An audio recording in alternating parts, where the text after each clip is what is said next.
Assalamualaikum warahmatullahi wabarakatuh. Salam semangat semuanya. Hari ini kita akan belajar tentang satu topik baru, yaitu gugus fungsi. Seperti pernah saya singgung pada pertemuan sebelumnya, bahwa di dalam kimia organik atau struktur kimia organik ada gugus-gugus fungsi penting yang itu menentukan sifat fisik atau bisa juga menentukan khasiat dari suatu struktur kimia organik. Di antara banyak gugus fungsi yang ada 7 gugus fungsi penting yang setidaknya harus teman-teman pelajari. Yang pertama adalah gugus alkohol yang digambarkan dengan gugus OH, kemudian ether yaitu ROR, di mana cirinya adalah ada O di tengah-tengah dua gugus alkil ya. Jadi R itu seperti sudah biasa kita jumpai, R itu melambangkan alkil ya. Jadi bisa CH3, bisa C2H5 dan seterusnya. Kemudian ada gugus keton yang digambarkan dengan atau yang dicirikan dengan adanya gugus karbonil C rangkap O, itu adalah gugus keton. Kemudian ada gugus alkil halida, di mana ada gugus alkil yang mengikat halogen. Halogen itu adalah unsur golongan 7A ya, FCl-BrI. Jadi alkil halida itu adalah alkil yang mengikat pada unsur halogen. Kemudian ada aldehid yang digambarkan dengan COH atau C rangkap O dan H dan CH. Kemudian ada asam karboksilat COOH dan ada ester adalah COOR atau RCOOR. Nah, ada 7 gugus ini yang teman-teman harus bisa untuk menandai ketika ada suatu struktur kimia itu termasuk ke dalam senyawa atau golongan gugus fungsi yang mana. Maka teman-teman harus bisa mengidentifikasi ciri-ciri khas atau ciri khusus dari struktur gugus fungsi yang ada 7 ini.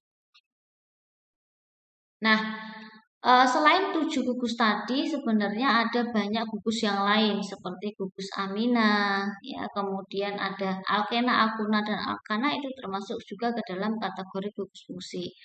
Nah, dari semua gugus fungsi yang ada, ya, ada prioritas atau ada urutan prioritas di mana makin prioritas itu berarti makin reaktif gugus tersebut.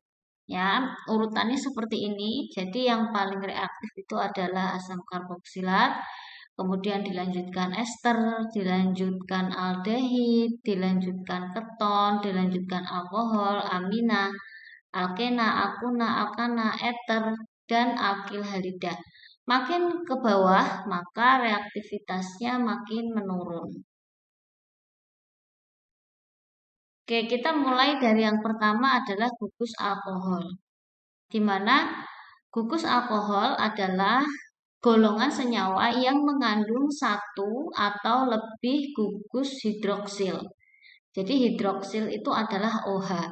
Jadi dalam suatu senyawa kimia atau dalam suatu struktur senyawa kimia yang biasanya dia mengandung gugus OH atau gugus hidroksil, maka dia bisa dikategorikan sebagai gugus alkohol selama tidak ada gugus yang lebih reaktif di selainnya.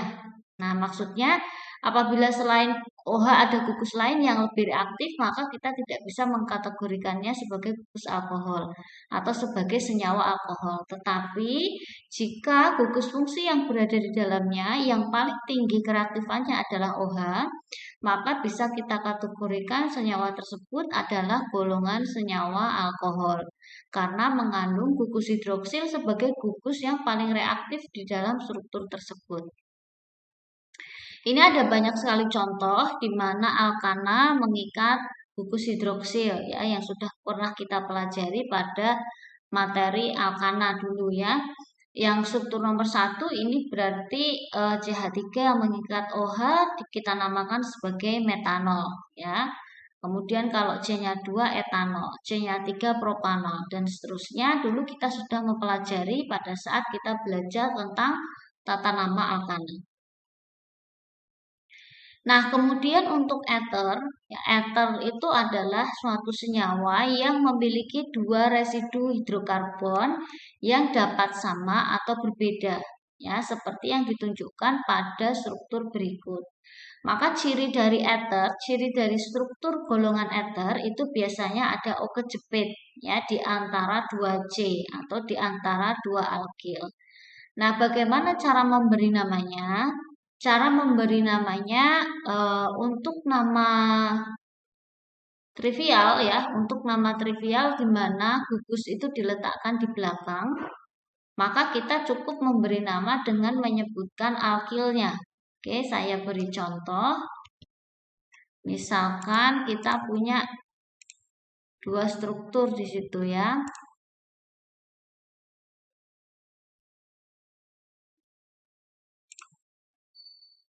Oke, sebentar. Oke, misalkan kita punya dua struktur di sini, ya, 3 struktur. Nah, sekarang kita beri nama ketiga struktur ini. Bagaimana cara memberi namanya? Kita lihat alkilnya. Untuk struktur yang pertama, kita lihat alkil yang menempel pada O, ya, itu ada 2. Yang sebelah kiri itu adalah metil, kemudian yang di sebelah kanan itu juga metil. Ya, sehingga namanya ada metil ether. Ether menggambarkan gugusnya, yaitu ada O kejepit, itu berarti ether. Nah, karena dua-duanya metil, jadi bisa kita tulis di metil ether. Nah, contoh lagi yang kedua. Contoh lagi yang kedua ini adalah CH3, ya, kemudian ada CH2, CH3. Nah, untuk CH3 ini kita sebut sebagai metil, kalau CH2, CH3 itu sebagai etil. Nah, sehingga namanya kalau kita urutkan abjad, jadi etil dulu, ya. Etil, metil, ether. Di mana etil itu adalah alkil yang pertama, metil adalah alkil yang kedua, ether adalah untuk melambangkan bahwa gugus fungsinya adalah gugus fungsi ether. Sehingga namanya adalah etil, metil, ether. Oke, kemudian kemudian contoh yang ketiga sama, ya. Ini dua-duanya kebetulan adalah etil, yang sebelah kiri etil, yang sebelah kanan etil. Nah, karena dua-duanya etil, maka namanya adalah dietil ether. Oke, gitu, cukup mudah cara memberi nama pada ether. Kita tinggal menyebutkan nama alkilnya saja, kemudian diikuti dengan nama gugusnya, yaitu ether. Kemudian gugus fungsi yang ketiga itu adalah aldehid. Aldehid itu adalah suatu golongan senyawa yang mengandung gugus karbonil yang terikat pada satu atau dua atom hidrogen. Gugus karbonil itu adalah C rangkap O. Itu kita sebut sebagai karbonil. Maka nanti kalau teman-teman belajar tentang keton, maka keton itu gugusnya cuma karbonil aja, ya, cuma CO aja. Ya, tapi kalau aldehid itu adalah CO atau karbonil yang terikat pada satu atau dua atom hidrogen. Yang paling sederhana itu adalah formaldehid, di mana formaldehid itu adalah bahan baku dari formalin. Ya, jadi biasanya di dalam kalau kita beli formalin itu dia mengandung sekitar 30%, kurang lebih 30 sampai 37% itu adalah formaldehid, sedangkan sisanya itu adalah pelarut, ya, biasanya pakai metanol. Maka kalau kita beli formalin itu sebenarnya isinya ada formaldehidnya, tapi kadarnya hanya sekitar 30 atau 40% saja. Nah, ini adalah struktur paling sederhana dari aldehid, di mana karbonil itu terikat pada dua atom H. Nah, kemudian kalau di sini yang asetaldehid atau ini nama trivialnya adalah asam asetat, ya. CH3COH ini juga bisa terikat pada satu gugus hidrogen dan yang lainnya terikat pada alkil. Ya, sehingga sebenarnya ciri dari gugus aldehid itu adalah di ujung ini COH. Ya, jadi ciri dari Ciri dari aldehid itu sebenarnya adalah ini. Nah, itu adalah ciri dari gugus aldehid. Sebentar saya beri tanda supaya teman-teman tahu cirinya. Nah, ciri dari gugus aldehid itu sebenarnya COH. Ya, di mana COH ini harus terletak di ujung. Jadi COH itu tidak bisa terletak di tengah. Maka gugus aldehid itu pasti dia terletak di ujung, ya. Beda dengan alkohol, ya. Gugus OH dia bisa berada di ujung, dia bisa berada di tengah, ya. Dia bisa dia bisa berpindah-pindah gugusnya kalau OH. Nah, sedangkan ether dia juga di tengah, ya. Kalau O pada ether itu dia harus berada di tengah, ya. Dia tidak bisa berada di ujung karena O ini harus terikat oleh alkil. Tapi kalau aldehid, ya aldehid itu harus di ujung, ya dia tidak bisa di tengah. Oke. Nah, bagaimana cara memberi nama pada aldehid?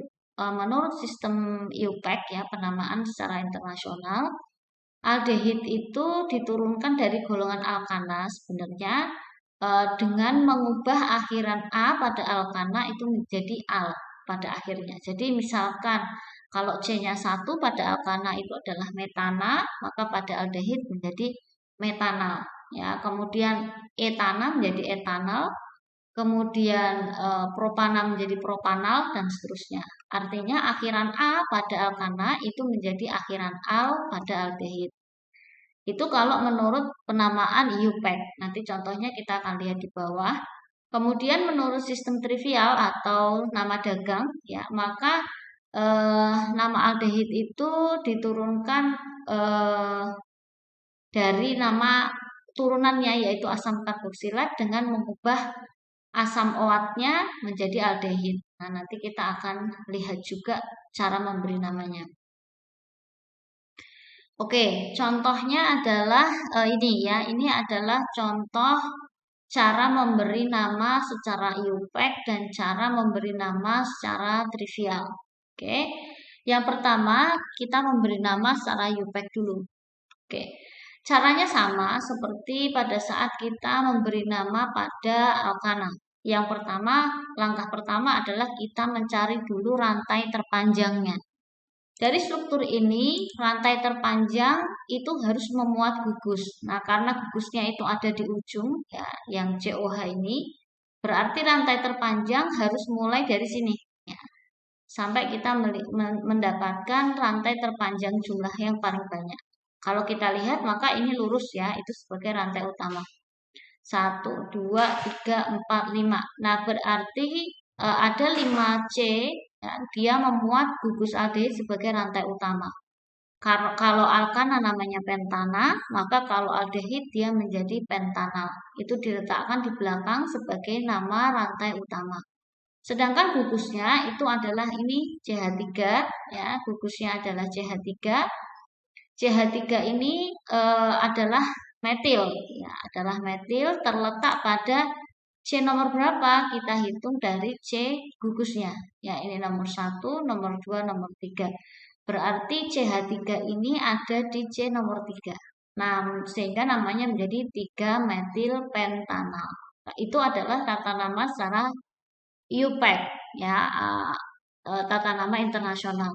Nah, sedangkan untuk trivial atau nama dagang itu biasanya dia mencantumkan nama gugus di belakangnya. Seperti tadi, ada diethil ether, ada metil etil ether. Nah, apabila disebutkan nama gugus di belakangnya itu biasanya ciri-ciri dari nama trivial atau nama dagang. Nah, bagaimana cara memberi nama pada nama aldehid untuk nama trivial? Maka kita tambahkan aldehid di belakangnya. Jadi kalau kita lihat ini adalah butanal. Kalau secara IUPAC ini adalah butanal, ya. Tapi kalau nama trivial, alnya itu kita panjangkan menjadi aldehid. Sehingga namanya menjadi butanaldehid. Seperti itu, ya. Oke, nah ini adalah latihan. Silahkan nanti teman-teman coba untuk mengerjakan. berilah nama IUPAC dan nama trivial untuk nama-nama berikut. Sebisanya, kalau bisanya IUPAC silakan IUPAC, kalau bisanya dua-duanya itu lebih bagus, coba diberi nama untuk IUPAC dan trivialnya. Jadi sebenarnya untuk trivial tinggal mengubah aldehidnya mengubah al di belakang menjadi aldehid ya. Oke, ini cara menggambarkan struktur. Jadi ini juga bisa menjadi latihan bagaimana teman-teman menggambarkan struktur dari senyawa-senyawa ini. Ya, bagaimana strukturnya itu bisa kita lihat dari gugus-gugusnya. Ya, kalau belakangnya al ini berarti sudah jelas ini adalah aldehid. Aldehid ya aldehid. Nah, yang nomor 4 dan nomor 5 belakangnya ol ini berarti gugusnya adalah alkohol. Baik. Nah, yang selanjutnya adalah keton. Oke, keton itu adalah suatu senyawa organik yang memiliki sebuah gugus karbonil ya, seperti tadi saya sudah sampaikan. Tapi gugus karbonilnya ini berada di tengah-tengah ya, yang terikat oleh dua alkil. Nah, ini mirip seperti ether ya. Kalau ether yang terjepit di tengah itu adalah O, tapi kalau keton yang terjepit di tengah itu adalah C rangkap O atau karbonilnya. Nah, sedangkan karbonil ini sama seperti ether ya, dia berada di tengah-tengah dari dua gugus alkil. Itu adalah keton. Lalu bagaimana cara memberi nama pada keton? Mirip dengan aldehid. Kalau aldehid itu mengubah akhiran A menjadi al, tapi kalau keton itu mengubah akhiran A menjadi on. Ya, jadi yang tadinya etana menjadi etanon, kemudian propana menjadi propanon, butana menjadi butanon, dan seterusnya. Cara menamainya sama persis. Kemudian menurut sistem trivial, gugus alkil atau gugus alkil yang terikat itu dinamai seperti tadi cara memberi nama pada ether ya sama persis. Ya kecuali nanti aseton. Jadi kata-kata aseta ya atau aseta ya biasanya aseta itu untuk mewakili 2C. Maka nanti ada asam asetat itu kalau C-nya 2. Begitu juga seperti aseton. Aseton itu eh, untuk struktur yang paling sederhana dari keton. Ya, jadi CH3, CO, CH3 itu kita sebut sebagai aseton. Oke, ini contohnya ya. Jadi kalau di struktur ini, struktur yang awal, struktur yang nomor 1, itu untuk penamaan IUPAC-nya kita beri penomoran dulu pada rantai terpanjang, di mana rantai terpanjang itu harus memuat CO, ya. Otomatis ini rantai terpanjang ya. Cara memberi nomornya adalah nomor 1 yang paling dekat dengan gugus fungsi. Nah, kita mau mulai dari kiri atau kita mulai dari kanan itu sama saja ya, sama-sama semuanya dekat dengan gugus fungsinya atau dekat dengan karbonilnya. Oke, misalkan kita mulai nomor 1 dari kanan, maka ini C nomor 1, untuk karbonilnya C nomor 2, untuk sebelahnya adalah C nomor 3. Maka penamaan IUPAC-nya adalah 2 propanon, di mana nomor 2 ini adalah C untuk gugus fungsinya. Ya, jadi terletak pada C nomor 2 gugus fungsinya. Sehingga namanya propanon. Sedangkan nama trivialnya mirip seperti cara memberi nama pada ether tadi. Kita lihat gugus alkil yang terikat pada CO. Gugus alkil yang pertama adalah metil, gugus alkil yang kedua adalah metil. Sehingga kita bisa memberi nama dimetil keton, ya. Sebenarnya kan metil keton ya, tapi karena gugusnya sama-sama metil, sehingga bisa kita sebut dimetil keton. Nah, dimetil keton inilah yang disebut dengan aseton. Ya, dilihat dari 2C yang terikat pada gugus CO. Ya, ini adalah struktur paling sederhana dalam keton atau dari senyawa keton itu adalah aseton. Tidak ada yang lebih sederhana ya, karena kalau CH3-nya hilang 1, misalkan ini diganti dengan H, maka sudah menjadi aldehid. Nah, tidak bisa lagi menjadi keton karena gugusnya bukan lagi CO yang terikat pada 2 alkil melainkan COH. Ya, jadi struktur aseton atau 2 propanon atau dimetil keton ini adalah struktur yang paling sederhana dari senyawa keton. Nah, kemudian contoh di bawahnya ini adalah cukup rumit ya. Cara menamainya untuk UPAC-nya sama dengan alkana. Jadi kita cari dulu rantai terpanjangnya di mana gugus ketonnya itu terikat ya di dalamnya.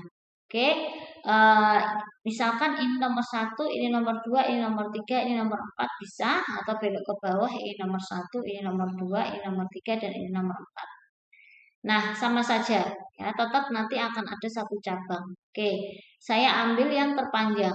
Saya ambil yang terpanjang.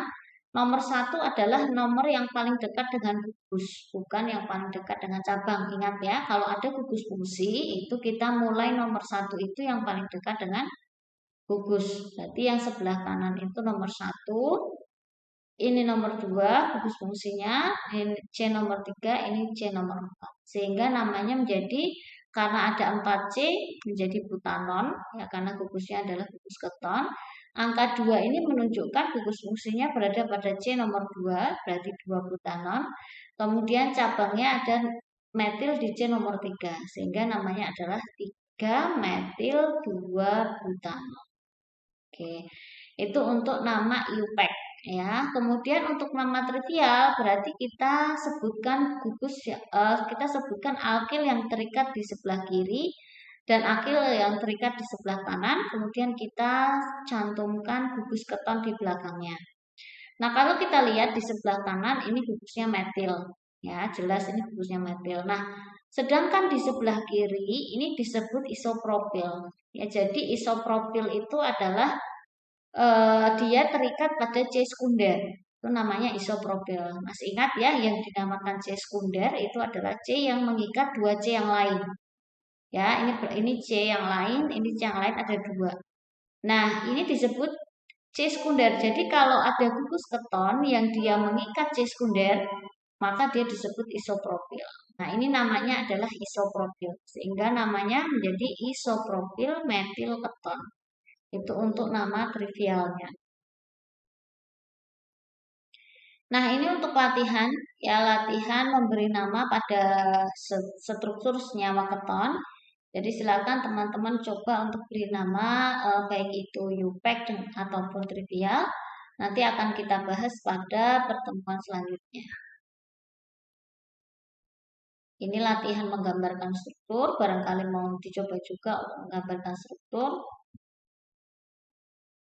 Nah, kemudian berikutnya ini adalah cara mengidentifikasi. Jadi ada apa ya, reagen-reagen tertentu yang bisa kita gunakan untuk mengidentifikasi apakah di dalam satu sampel itu mengandung aldehid atau tidak. Ya, biasanya ini digunakan untuk uji kualitatif apakah di dalam satu sampel itu mengandung formalin atau tidak. Karena juga di dalam formalin itu ada formaldehid. Nah, jadi biasanya kalau kita mau uji misalkan di dalam bakso atau di dalam tahu atau yang lagi rame dulu ya, di mana BPOM menemukan banyak sekali penggunaan formalin di dalam seperti bakso, kemudian terasi atau mungkin tahu dan sebagainya. Bagaimana cara menguji secara kualitatif ya? Secara kualitatif ya ini jadi belum sampai ke kadar, ini hanya kualitatif saja. Ternyata keberadaan aldehid itu bisa diuji dengan satu reaksi yang disebut reaksi Tollens. Ya. Reaksi Tollens itu adalah AgOAg, jadi dia adalah mengandung unsur perak di dalamnya. Nah, bila reaksi dilangsungkan pada satu bejana gelas, endapan perak yang terbentuk akan melapisi bejana membentuk cermin. Oleh karena itu, reaksi ini disebut reaksi cermin perak.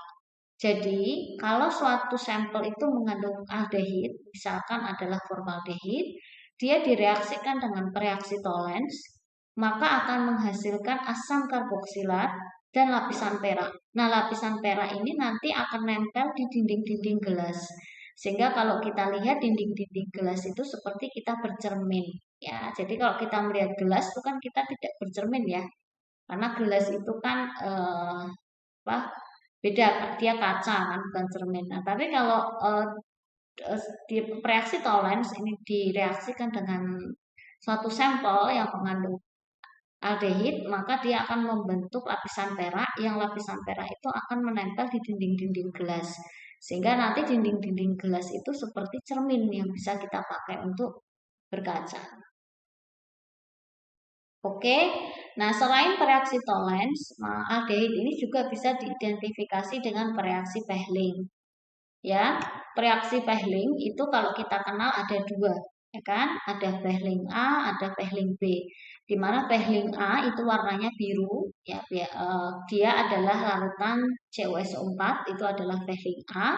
Sedangkan Pehling B itu adalah campuran antara natrium hidroksida dengan kalium natrium tartrat. Nah, biasanya teman-teman tidak pernah tahu apa itu isi dari Pehling A dan apa isi dari Pehling B. Biasanya kalau praktikum biokimia atau praktikum-praktikum lain yang menggunakan reaksi Pehling itu teman-teman tinggal langsung pakai.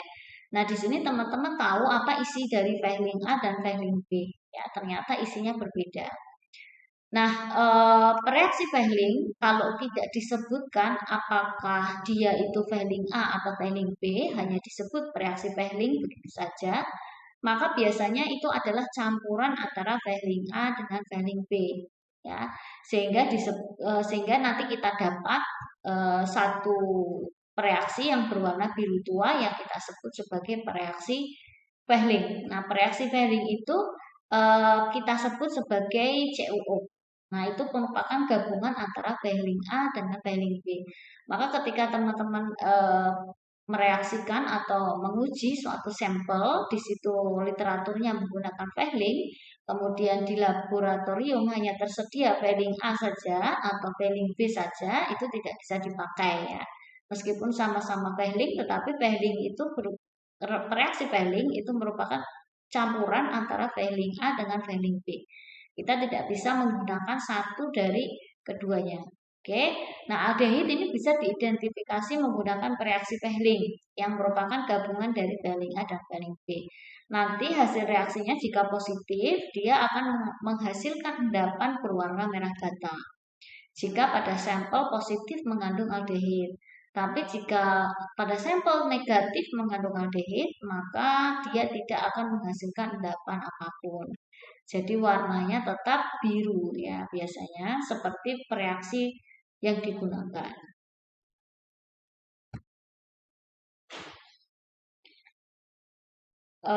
Ini saya skip saja. Saya pikir tidak terlalu nanti teman-teman bisa baca, boleh. Ini adalah reaksi reduksi. Jadi ini pembentukan alkohol ya. Jadi bagaimana caranya membuat alkohol dari aldehid. Ya, jadi kita bisa sebenarnya membuat alkohol dari aldehid. Ya, dia jadi aldehid itu kalau dia bertemu dengan gas hidrogen, dia akan bisa berubah menjadi alkohol. Ya, oke. Jadi ini bisa kita membuat alkohol dari aldehid kita bisa. Tapi ini pengetahuan saja untuk teman-teman.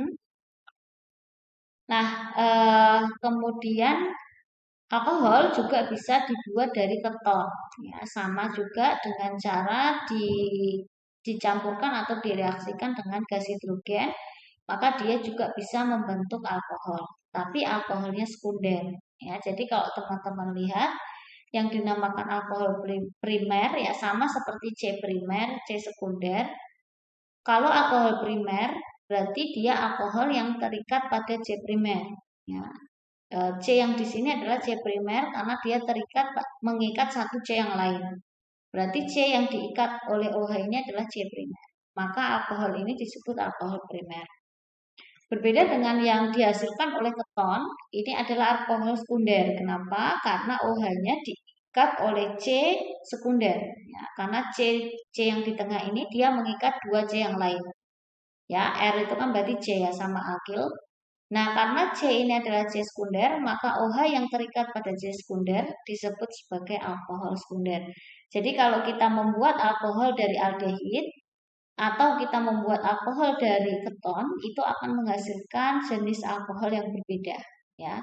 Dimana kalau aldehid itu kita menghasilkan jenis alkoholnya adalah alkohol primer seperti etanol, metanol itu alkohol primer. Sedangkan kalau dari keton itu alkohol sekunder. Ya. Kita menghasilkan alkohol sekunder.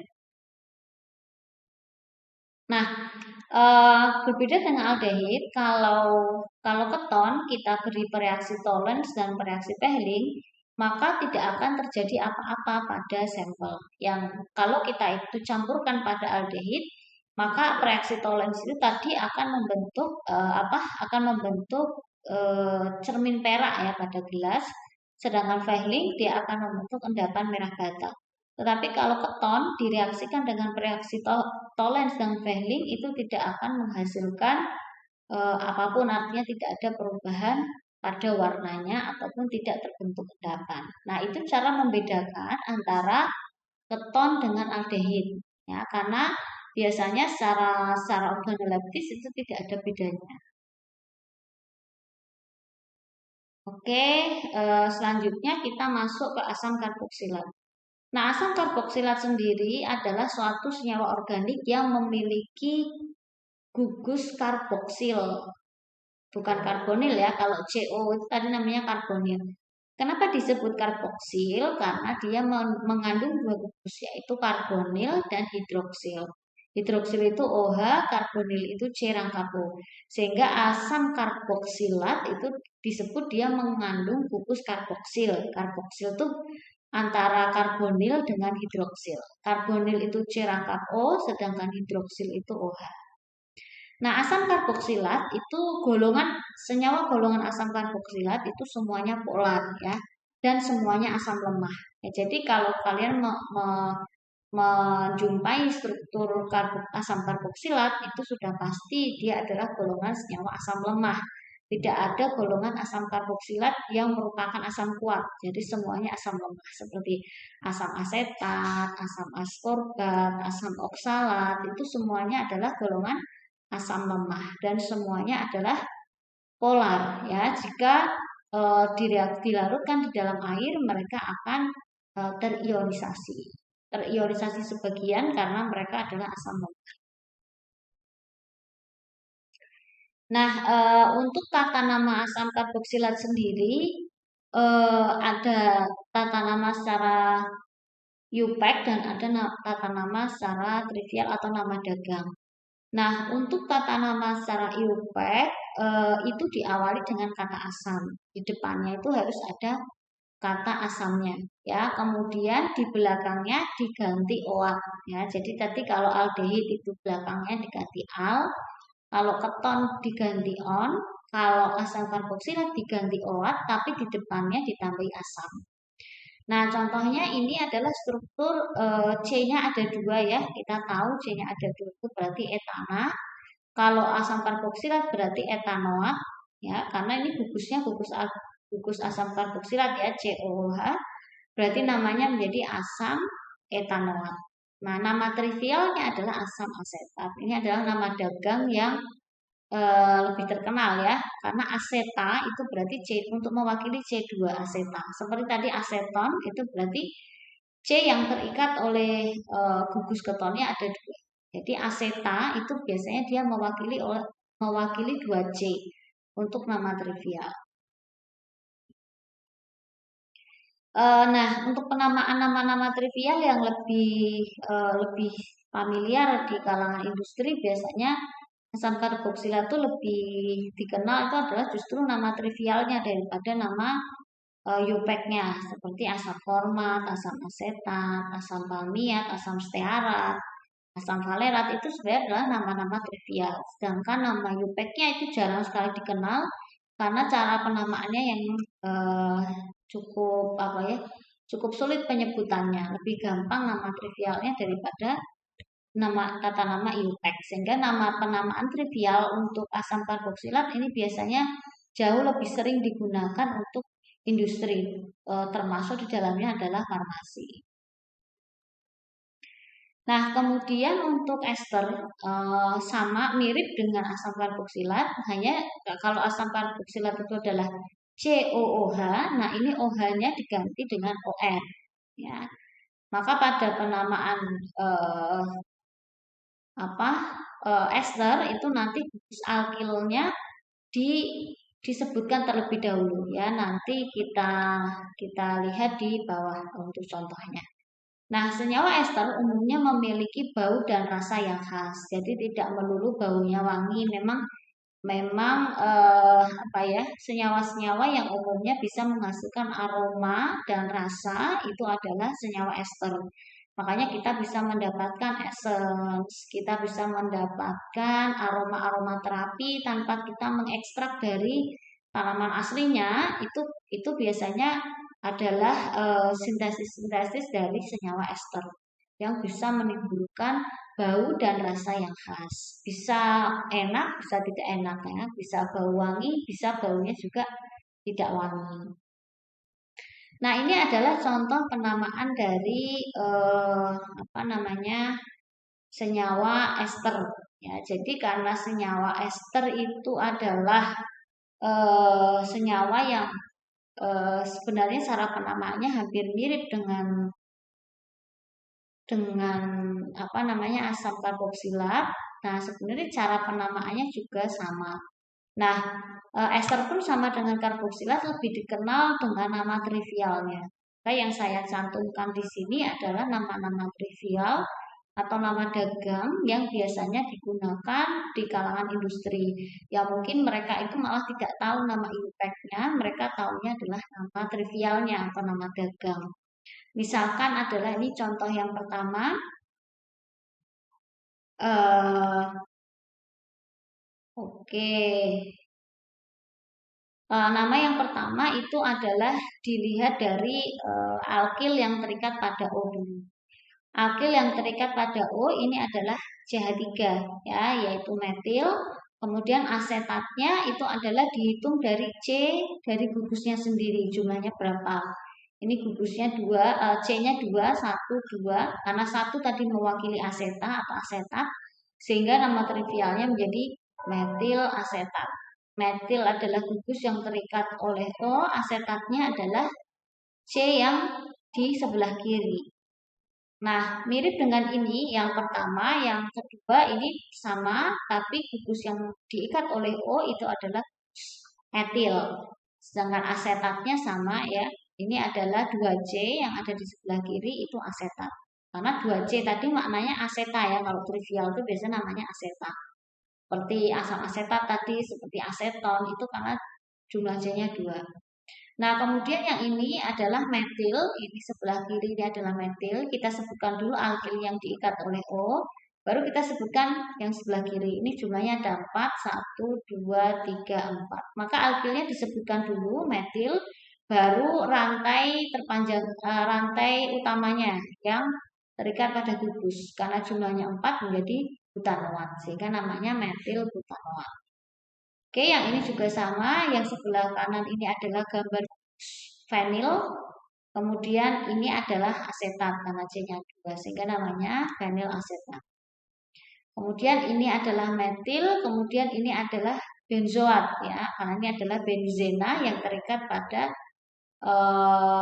bus ester sehingga namanya benzoat. Kita sebutkan dulu alkilnya menjadi metil, kemudian benzenanya kita sebut sebagai benzoat. Nah, begitu cara menamainya.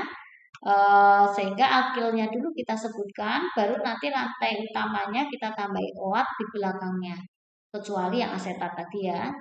Oke, begitu untuk cara penamaan ester sudah selesai. Untuk materi gugus fungsi, selamat karena Anda sudah bisa bersabar dalam menuntut ilmu. Kendati ada kesulitan dalam memahami, itu bagian dari proses. Silakan teman-teman pelajari pelan-pelan. Nanti di slide-slide tadi ada banyak latihan soal, teman-teman silakan coba. Nanti kita akan bahas pada pertemuan selanjutnya. Jadi pada pertemuan selanjutnya saya akan membahas latihan soal pada gugus fungsi dan latihan soal pada stereokimia. Baik, mungkin itu dulu yang bisa saya sampaikan untuk materi gugus fungsi pada hari ini. Kita kurang 1 pertemuan lagi, insya Allah kita selesaikan di minggu depan. Sekian, wassalamualaikum warahmatullahi wabarakatuh.